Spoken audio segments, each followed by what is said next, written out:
Okay, with that, we're going to go to our 6.4 item. Our 6.4 item is consideration of the September 30th, 2023 report of the Lake County Pooled Investments.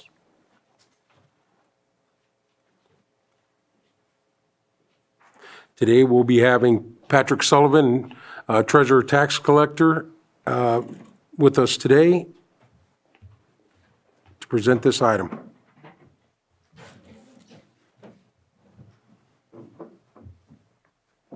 Good morning. Good morning. Thank you, Mr. Chair. Thank you, Board of Supervisors. Is that thing on? Yep, it's on. All right. Is that better? Yep. All right, I have Carlos Oblitas here from Chandler Asset Management, and he can walk you through our presentation here. Let me share my screen. Just give me one moment. I think it might be best if we start on page 16. Okay. What is this? Page 15. That's it. All right. Okay, beautiful. Good morning, supervisors and public. Good morning, supervisor. Thank you. As always, it's a delight to see you. I want to update you on the status of the investment portfolio for the county treasury. As you're aware, the county treasury comprises county money as well as participants such as school districts in the county. The objectives are as defined by California Government Code. They are safety, followed by liquidity, and then followed by return. And safety and liquidity are paramount in this investment program because the county, as well as the participants of the county pool, rely on these funds to make day-to-day expenditures such as AP runs, payroll, bond payments, and such.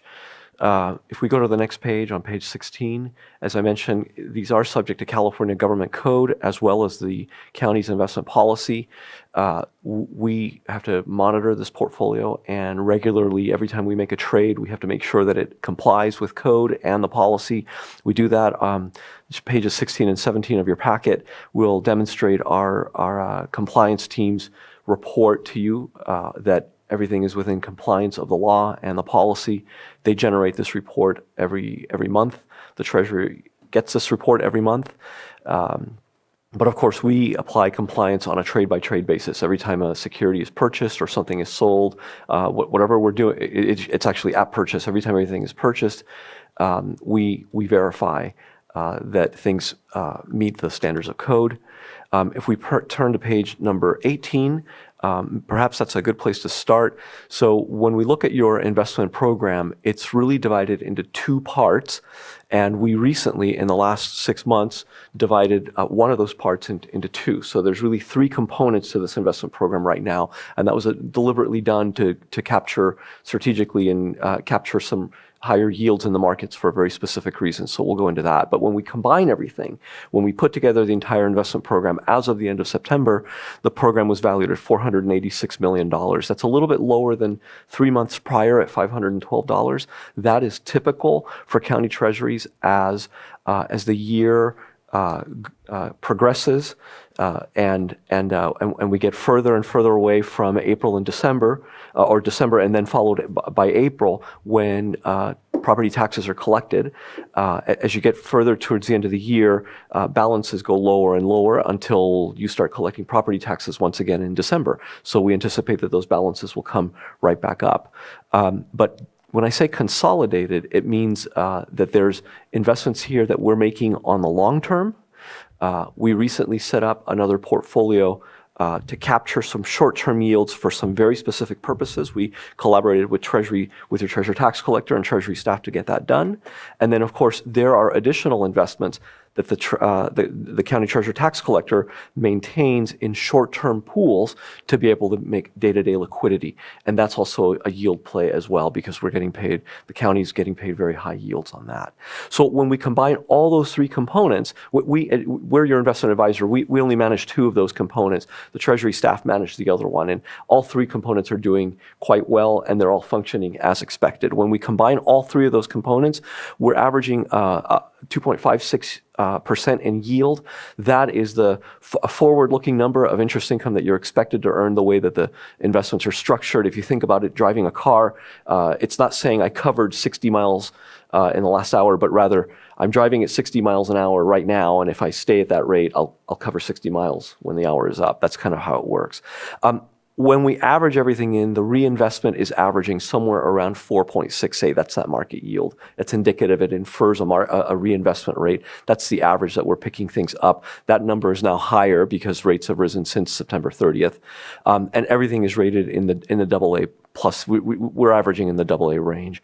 When we look at the entire portfolio, turning to the next page, page 19, you can see that it's a very well-diversified portfolio. The bulk of the investments have been tilting towards governmental securities. That's been deliberate. The reason is because we have tighter financial conditions, which I'm going to cover in just a moment. But when we come to times that are tighter in terms of tighter financial conditions, those are times of volatility. And those are times when we like to go up in credit quality. This is a very high credit quality portfolio. But also, we like to go up in liquidity, and liquidity doesn't just mean that they're coming due very quickly, but also that you have securities in here that are widely held, widely desired, that have robust secondary markets, and if we needed to sell out of a security in an emergency, we're going to have a counterparty that's going to want to buy it from us. So that tends to be governmental securities. And as you can see, treasuries make up almost 2/5 of this portfolio, 39%, and federal agency securities, which are agencies and government-sponsored enterprises of the United States government, make up another 16.5%. So a significant position in governmental securities, and that's been increasing for some time. We do hold some non-governmental securities, as you can see. In September, there was a cash position of about 12%. That's transitory. It's kind of unusual, and that's a reported balance. Money market sweep, institutional sweep. Right, so that cash is reported to us. The way that it flows through these reports is it's cash that's at the bank. We don't manage it. Your county treasury does, but the county treasury has taken the proactive step of arranging a sweep arrangement with the bank, where the bank takes that money right now and sweeps it into a money market mutual fund where they're getting very prime rates right now. They're doing quite well. So this is really you're diversified. It is structured to meet different needs in the three components. And it's optimized. Every aspect of this is optimized. So the county treasury is capturing money wherever they can, even in its cash deposits, whereas 2-3 years ago, you were getting paid nothing for those. Now you're getting paid very robust yields, and those are being captured right now. So very, very well diversified, and it's functioning as expected. I want to scroll ahead. There's several pages, but I think I want to roll ahead to the individual components. Let's go ahead at page 25. This is the bigger portfolio that this is the long-term portfolio that we manage on your behalf. So this is one of those three components. This component is valued at $363 million. So again, this falls under the umbrella of the last numbers I just showed you. There are three components. This is the biggest one, $363 million. The funds here tend to be steady. We're earning $254 right now into the future, and the reinvestments are averaging $537. I want you to notice that $254 3 months prior was $235. So why is that increasing? Because 3 months ago, we were picking up an average of $518 in new investments. So as investments matured, investments that were purchased during the pandemic when yields were sub 1% are rolling off the portfolio, and they're being replaced with investments. When we average, some of them are going to be 4.5, 4.75. Some of them are going to be 5.5. Some of them are going to be 5.6, So when we average them out, 3 months ago, that was averaging out at 518. Today, that's averaging out at 537. So market yields are higher, and that's paying you significantly higher yields. That's the tighter financial conditions, the higher rates, which have other implications. But right now, one of those is that they're increasing your earnings. And I believe your treasurer tax collector has a yield of the actual interest income in dollars and the growth of that over the past years, and you'll see that borne out in that chart. But again, this component is averaging somewhere around 1.5 to 1.75 years. Through September, it was 1.5. I can tell you that since September, we've brought the duration. I'm looking at that average modified duration, the middle column, the second row from the top with that 148. We just recently moved that to be closer to its benchmark at 1.75 years. So we've gotten a little bit longer. That is primarily due to our belief that we believe that the Federal Reserve is near the end of its rate tightening cycle, and we think that we're going to see rates stay higher for longer.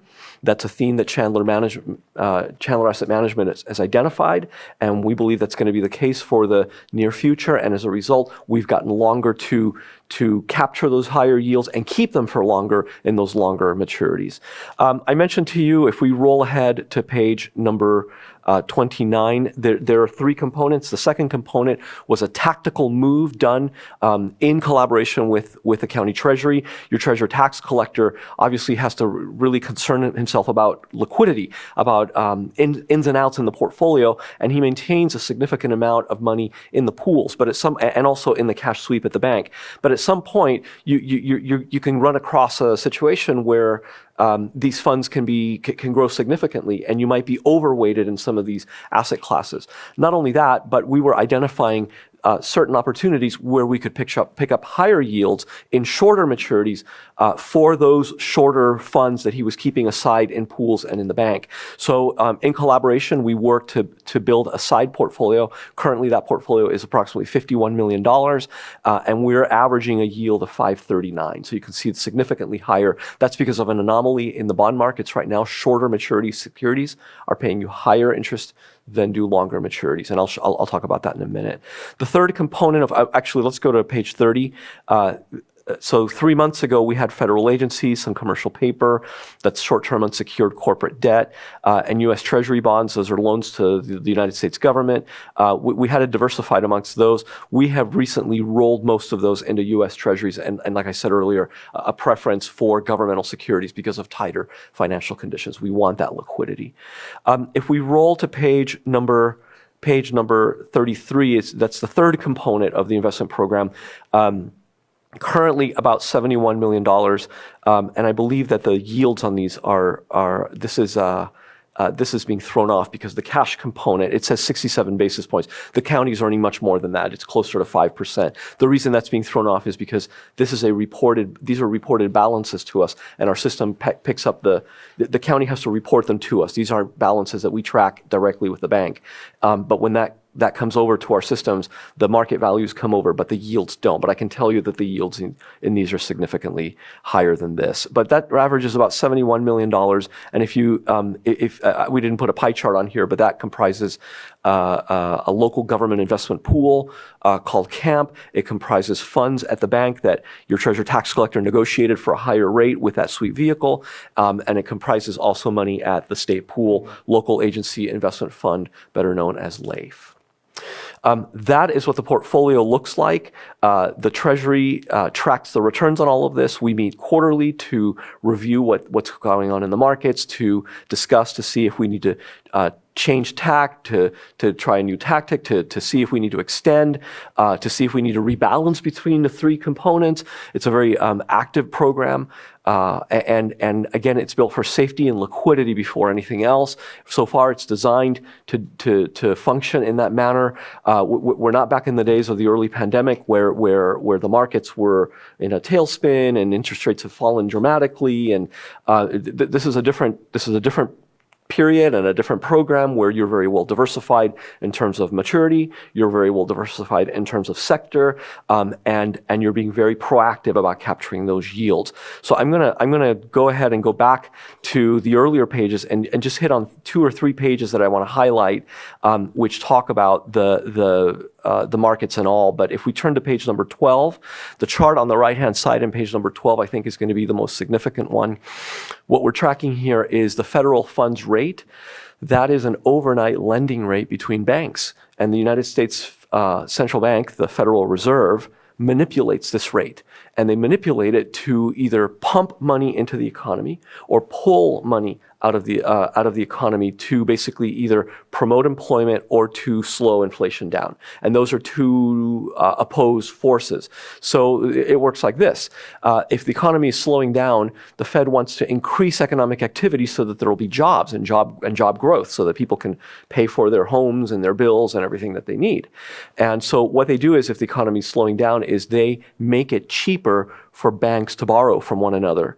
And banks in turn make it cheaper. They lower the rates for investors and businesses to borrow money. They make access to money cheaper so that you have cheaper access to money to use to expand your business, to hire more people, to pay for whatever you need to pay for. And they lower interest rates. So that's when the economy is slowing down. But when the economy is picking up, when they stimulate the economy, they're pouring fuel in the form of money into this fire. And as the economy heats up and heats up, well, prices kind of get out of control as consumers and investors and businesses compete for goods and services. And sometimes supply chains can't keep up with that. So prices escalate. As you see people with money now, they have cheap access to money. They go out and demand goods and services. So as this occurs, prices can increase and increase and increase and increase, and they can get out of control if they don't do something about it. So the Fed does the opposite. They remove liquidity by making it more expensive to borrow money. So as you can see in this chart on the right-hand side,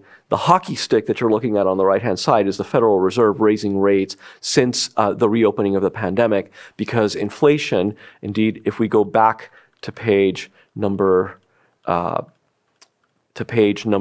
6, we can see the CPI numbers on the left-hand side, that when it peaked out at 9.1, which I presented to you before, was inflation. There were inflation numbers we hadn't seen since the Carter and Reagan era. It hit 9.1 that summer of 22. So they've been raising rates to bring that down, to bring prices down and control them. And they're not quite there yet. And I'll have a mention on that inflation number before I wrap up. But if we go back to that chart on page number 12, the Federal Reserve has been combating inflation by raising interest rates. They've been trying to tamp prices down by pushing that Fed funds rate up. So in the last 2 meetings that they meet about 8 times a year. That comes out to about every 6 weeks. They met in November, and for the second time, they took a tactical pause.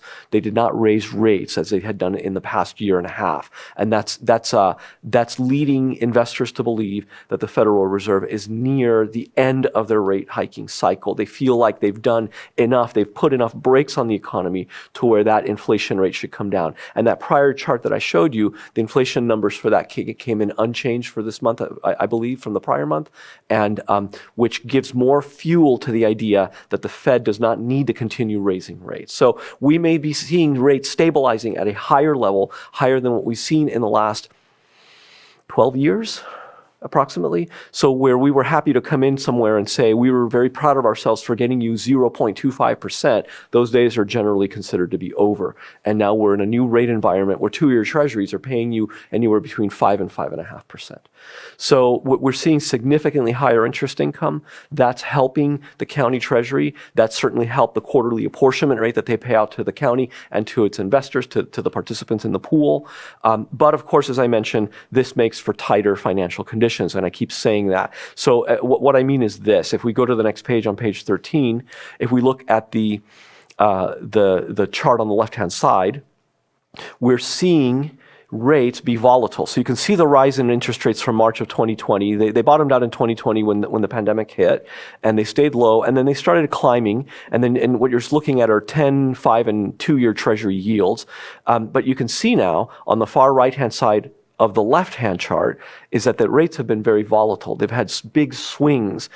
It doesn't look big because of the rapid rise in rates, but I can tell you that, when a rate in the matter of a week or 2 weeks moves 100 basis points, meaning 1%, I've been at this for 28 years, and historically that kind of movement took several months to happen. And when you see it in the time of 1 or 2 weeks, it's very dramatic, and that's volatility. So we're seeing much more volatile times.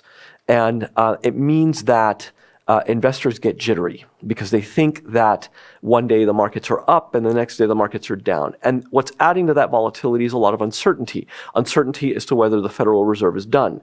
Uncertainty as to whether the government can get its act together and pass fiscal measures, which right now they're battling with. I think you've heard in the news that they have till this weekend to pass this measure, or the government will have to shut down. Keep your eyes on the news on that. There's instability as a result of 2 wars that are threatening to spill over on a global basis. That's happening as well.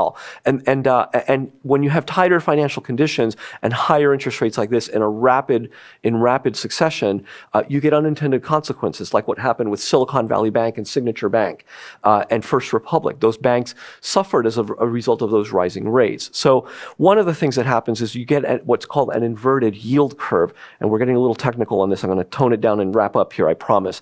But if you look at the chart on the right-hand side, all we're doing here is we're charting the yield of Treasury securities on 3 different days, thus the 3 lines, and they are charting the yield of those Treasury securities from 3 months out to 30 years. So we're looking at the spectrum of maturities. You will quickly note that 3, 6 month and 2-year Treasuries pay you, if you look at the green line, which is September 30th, they pay you significantly higher yields than longer, which is not supposed to be. Normally, when you loan your money out for a longer period of time, you expect to get paid more interest income because there's more time for bad things to happen, and you need to be compensated for that. So right now, the opposite of that is happening, and the reasons for that are because of quick or rapid Federal Reserve activity raising those interest rates. It's that hockey stick chart that I showed you earlier, and also because investors fear the volatility, and they get nervous and think that eventually the economy will slow down. So what they do is they buy up longer maturities to lock in that longer interest income to keep it for longer. Because if indeed the economy is slowing down and we're going to see a recession, the Fed may have to reverse its path and start lowering interest rates. And if you're too short, those maturities come quicker, and your money comes back to you faster, and you are forced to reinvest those at dropping rates, which means your income goes down, and you want to avoid that. Now, the math behind it is in the bond markets, when you buy up securities, you're driving up the price, and when prices go up, the yields fall, and that's why you're seeing the longer end come down. Though I will tell you that that longer end is higher now than it has been over the past year. That is even starting to come up, which means that this relationship, this inversion of the yield curve, is starting to, it's been reversing itself for some time. We anticipate that this will return to a normally shaped curve. But in the meantime, investors, this is typically associated with there's no direct correlation, but it's associated with an economic contraction down the line. So we watch that very carefully. But one of the reasons this side portfolio, where the Treasury maintains its shortest funds needed to pay day-to-day liquidity, this is one of the reasons that side portfolio was set up, was to capture that dislocation in the market and pick up those higher yields. Again, the story is safety, liquidity, and return. It's working as designed. We're very well diversified. We like buying large issues, small pieces of large issues. We don't want to be a majority lender in one small issue, and we're lending maybe 20 or 30%. We try and avoid that. So we like very large issues. We like governmental securities right now. We are diversified in other asset classes, but that weighting between the asset classes is very carefully monitored.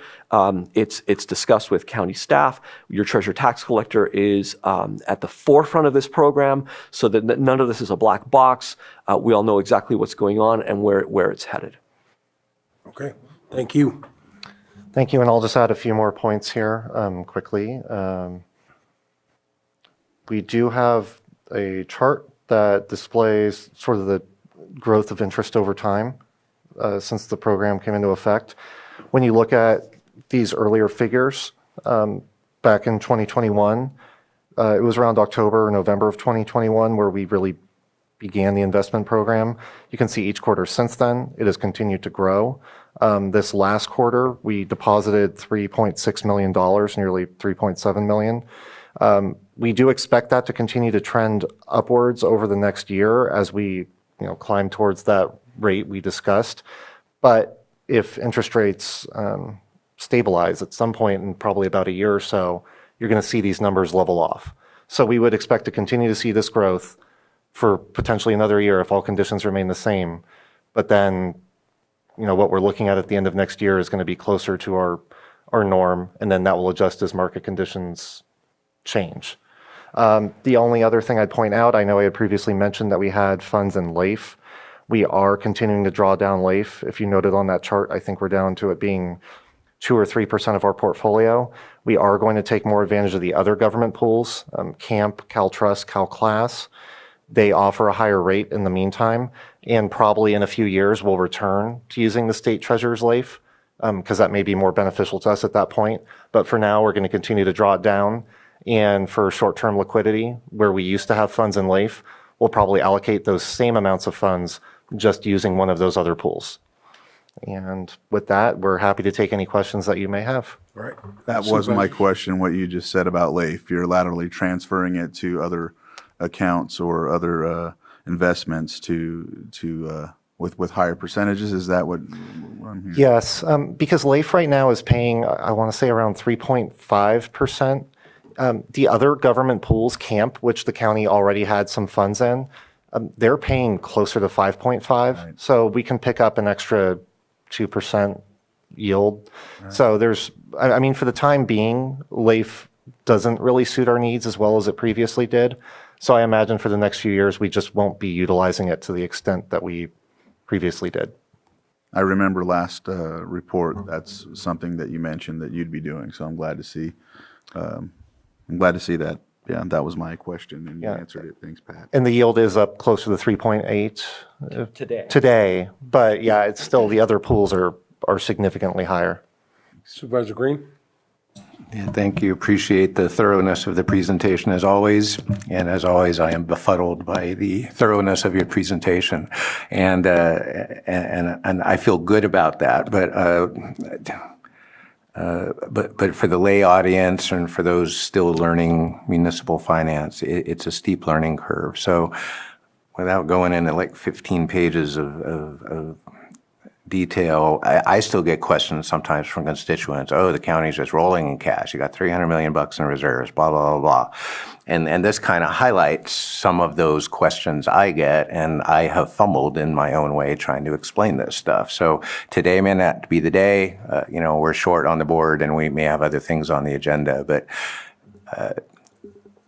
I may need some remedial education, and I may need to do that offline with Patrick or something like that. But just can you give us the 30-second elevator speech that, although on page 25, I do see about $360 million in total reserves, and on page 29, I see about $51 million in liquid reserves. That basically represents the county's budget, and there's some investment plan that we participate in. These are county monies allocated in our budgeting process to any number of valid governmental purposes, but we're not spending it each and every day. Hence, we have an investment policy and stuff like that. So, and even on the page 25, the stuff that isn't especially liquid, it looks like all that stuff is well under 5 years yield.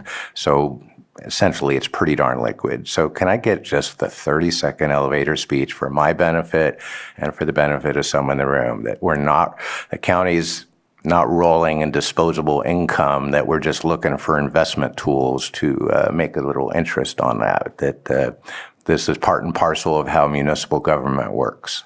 That's exactly right, Supervisor Green. What you said, the last statement you said is dead on right. This isn't money that the county is betting with or trying to pick up higher yields and just simply line the pockets.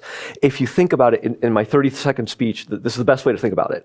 If you think about it as a bucket, and you have water in that bucket, and that water comes in, but you also draw water to drink. And there's always going to be a residual of money in there, but that money is claimed by thirsty people. So as money comes in,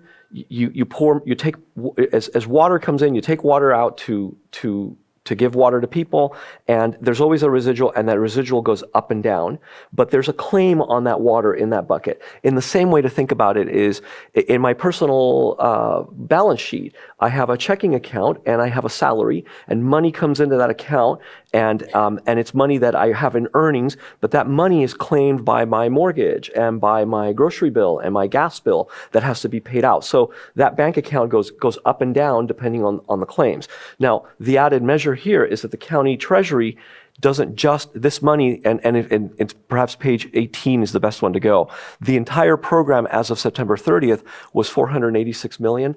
Not all of that $486 million belongs to the county, but also it belongs to the school districts and the participants in the county pool, everybody that's in there, the community college districts, whoever may be in there. So you're absolutely right. It's not money that is sort of played with, or the county just sitting on money because they don't want to spend. Rather, it's the checking account in many ways for you and for the participants, and money comes into it through tax collections, and then money gradually goes out and it gets paid down. So it does move up and down definitely for the purposes that you stated. All right. Thank you. Well over 30 seconds, but well worth it for me. Thank you.